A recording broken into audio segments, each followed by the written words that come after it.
agora que nós já entendemos o nosso negócio, nós vamos para a nossa quarta aula, que é justamente partir para a definição dos objetivos estratégicos. Mas para isso, primeiro a gente precisa entender o que é um objetivo estratégico. A gente pode dizer que um objetivo estratégico é o que direciona o planejamento estratégico. Eles têm a missão de tangibilizar e promover o alcance da visão de futuro da organização. Dessa forma, se a empresa atingiu seus objetivos estratégicos, então a gente pode dizer que ela concretizou a visão de futuro que foi projetada. E é indicado, no caso do planejamento estratégico para a empresa júnior, que esses objetivos eles estejam novamente alinhados com as diretrizes do planejamento estratégico da rede a nível nacional, que foi o que a gente falou nas aulas anteriores também. Então, só para retomar esse ponto que é bastante importante. E para a gente definir um objetivo estratégico, qual é o método que a gente pode utilizar? Então, aqui eu vou apresentar para vocês a metodologia das OKRs. Então, para a gente começar, o que é uma OKR? Uma OKR é um objetivo e resultado-chave. O O de objetivo é uma descrição qualitativa do que se pretende atingir. Ele tem que ser curto, motivador e envolvente, para que a equipe se sinta desafiada. E o KR, ou os resultados chaves, são o conjunto de métricas SMART que medem o progresso até o objetivo. Então, eles precisam ser desafiadores, mas ao mesmo tempo factíveis. Então, o que nós estamos querendo dizer com isso aqui? O resultado que eu quero atingir, a minha métrica, a minha meta, ela não pode ser fácil de atingir, porque senão as pessoas não se motivam a atingir aquele resultado. Mas também ela não pode ser algo muito fora da curva, porque ela vai ser impossível de atingir. Então, eu preciso que ela tenha um equilíbrio entre o nível de desafio e a possibilidade de se atingir essa meta também. Então, se todos os KRs, se todos os meus resultados chaves forem atingidos, eu posso dizer que o meu objetivo, o meu O, foi alcançado. E aí, para construir o OKR, dentro dessa premissa, a gente tem um gatilho, que é, vamos tal coisa e saberemos que fomos bem-sucedidos se conseguirmos tais e tais pontos. O primeiro espaço tem que ser preenchido com o objetivo, e os demais com resultados chaves. Então, por exemplo, vamos ser uma EJ de alto crescimento e saberemos que fomos bem-sucedidos se conseguirmos atingir tantos reais de faturamento, tantos números de projetos e tal percentual de membros que executam. As OKRs, elas podem e devem ser desdobradas. A gente tem 3 desdobramentos aqui. O primeiro deles são as OKRs estratégicas. São OKRs de longo prazo, que têm por papel quantificar o caminho para o alcance da visão. Elas precisam ser revisadas de forma anual e comunicadas de forma clara e constante para toda a empresa. Então, todo mundo precisa estar sabendo e isso precisa estar claro para todos, inclusive para quem está entrando na empresa ou recém entrou. As OKRs anuais, elas vão representar os saltos de crescimento que precisam ser dados no ano corrente. Então, qual é o salto de crescimento que eu preciso dar em 2021 para que a minha EJ seja uma empresa júnior de alto crescimento? Então, aqui eu posso considerar onde a minha empresa júnior está e onde ela precisa chegar. É justamente esse salto que a gente está falando aqui. E as OKRs trimestrais?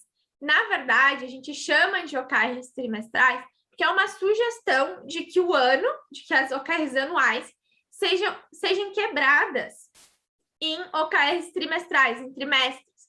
Mas a gente pode fazer uma divisão diferente também, então, e chamar elas de OKRs de ciclo, na verdade. Então, ou são OKRs trimestrais ou OKRs de ciclo, é a mesma coisa. E elas têm o papel de tangibilizar a OKR anual em períodos menores. Então, essas OKRs, elas precisam ser planejadas, monitoradas e avaliadas de forma constante. Então, a gente precisa ter um ciclo de planejamento, monitoramento e avaliação dessas OKRs. Aqui, quando a gente está falando de OKRs trimestrais, a gente pode pensar na divisão do ano a partir dos eventos da rede. Então, eu posso, por exemplo, considerar janeiro, né, o início do meu ano, até o primeiro evento da rede. Normalmente é o evento de março, que é o evento de líderes. Então, como eu quero que a minha empresa júnior chegue até o primeiro evento da rede? Do primeiro evento da rede, eu vou para o próximo. Então, essa divisão também pode ser feita. Os ciclos eles podem ser divididos entendendo os eventos da rede, a ocorrência de eventos da rede. Então, também uma forma de se dividir as OKRs anuais para alcance de resultados, quando a gente coloca isso para dentro do movimento Empresa Júnior. E além de estabelecer os nossos objetivos estratégicos, a gente precisa também estabelecer os nossos projetos estratégicos. A gente tem uma visão de futuro, mas essa nossa visão de futuro, ela acaba sofrendo com algumas coisas que nos impedem hoje de chegar nessa visão de futuro. Então, nós precisamos superar alguns desafios para que se concretize a nossa visão. O projeto estratégico é justamente a forma como a empresa supera suas fraquezas e desenvolve as competências que são necessárias para o alcance da visão de futuro. E cada projeto estratégico deve ter um líder.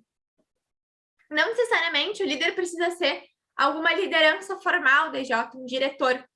Ele pode ser outra pessoa, pode ser um membro que não chegou no cargo de diretoria ainda, mas pode estar liderando o projeto estratégico.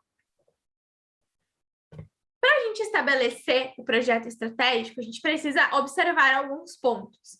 O primeiro deles é a elaboração de um formulário para diagnosticar a situação atual da EJ. E todos os membros precisam responder esse formulário. Quando a gente está falando desse diagnóstico, é entender o que hoje impede a empresa júnior de atingir a sua visão. Então, aqui, nós vamos precisar entender a análise do ambiente interno da EJ. Então, quais são as forças da minha empresa júnior? Quais são as fraquezas, né? Ambiente interno aqui. Mas eu preciso olhar também para o meu ambiente externo, porque existem forças do mercado, né? Fatores de mercado que também influenciam no desempenho da minha empresa júnior. Então, aqui eu preciso enxergar as oportunidades, onde que eu posso estar, para onde eu posso estar me direcionando, quais são as oportunidades que existem fora da EJ e quais são as ameaças também, o que hoje ameaça a minha empresa júnior. E além disso, eu preciso identificar a percepção do time acerca, de fato, dos fatores que vão impedir, então, o alcance da minha visão. E esses fatores que impedem o alcance da visão são o que a gente chama de questões estratégicas. Então, a gente precisa identificar quais são as questões estratégicas na visão do time. Né? O que impede, a pergunta aqui é, o que impede a minha empresa júnior de atingir a sua visão de futuro hoje? Quais são essas questões? Feito isso, feito o formulário, a gente vai analisar os insumos coletados e vai priorizar as questões estratégicas. Então, a gente pode ter várias questões estratégicas. A gente pode ter questões estratégicas que se repetem ou que estão querendo dizer a mesma coisa, mas com palavras diferentes. Então, aqui a gente precisa entender o que é a prioridade. O que é mais aderente à nossa visão de futuro? A gente precisa fazer essa análise e escolher quais vão ser as questões estratégicas. Para cada questão estratégica que a gente priorizou, nós vamos identificar opções estratégicas e analisar a aderência dessas opções também à visão de futuro e qual é o potencial que essa opção tem de realmente resolver minha questão estratégica. Então, eu preciso coletar a percepção das pessoas da minha equipe, do meu time, da empresa júnior. Eu preciso analisar esses dados e priorizar questões estratégicas, identificar as opções estratégicas e também priorizar as opções estratégicas, analisando a aderência frente à visão de futuro. E, por fim, eu vou estabelecer, então, os projetos estratégicos. Então, vamos para um exemplo prático.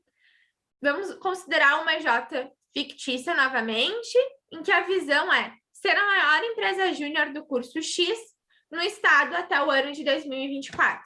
Essa é a nossa visão. A meta global dessa empresa júnior, o objetivo estratégico dessa empresa júnior é alcançar R$500 mil de faturamento até o final de 2024. Ou seja, para ela ser a maior empresa júnior do curso X até 2024, ela precisa alcançar no mínimo R$500 mil. Qual é a questão estratégica priorizada? Então, aqui a gente está supondo que a gente já levantou todas as questões e escolhemos priorizar a questão como consolidar e aprimorar os processos comerciais da empresa júnior. Feita essa priorização, a gente vai começar a entender quais são as opções estratégicas. Então, eu vou levantar possíveis soluções para responder essa minha pergunta. Aqui a gente levantou duas soluções, então duas opções estratégicas. A primeira delas é treinar a equipe comercial. E a segunda seria contratar uma empresa, né, terceirizada de fora para desenvolver o processo comercial para essa empresa júnior. E a opção que foi escolhida foi a treinar a equipe comercial. Então, o projeto estratégico que vai estar lá no planejamento é o treinamento de equipe comercial. Esse vai ser o projeto estratégico. Esse é o processo para definição do projeto, de forma simplificada. E por hoje é isso. Então, nessa nossa aula, a gente viu um pouquinho, então, como construir os objetivos estratégicos e como também construir os projetos estratégicos. Então, é importante que no nosso planejamento estratégico, além das métricas, dos números que a gente quer alcançar, que a gente também tenha previsão do que a gente precisa fazer, de quais são os projetos que vão nos auxiliar a resolver as questões que hoje nos impedem de chegar na nossa visão. Então, é importante olhar para esses dois pontos do planejamento estratégico. Então, é isso, pessoal. Obrigada por ficarem aqui mais essa aula. Nos vemos na próxima.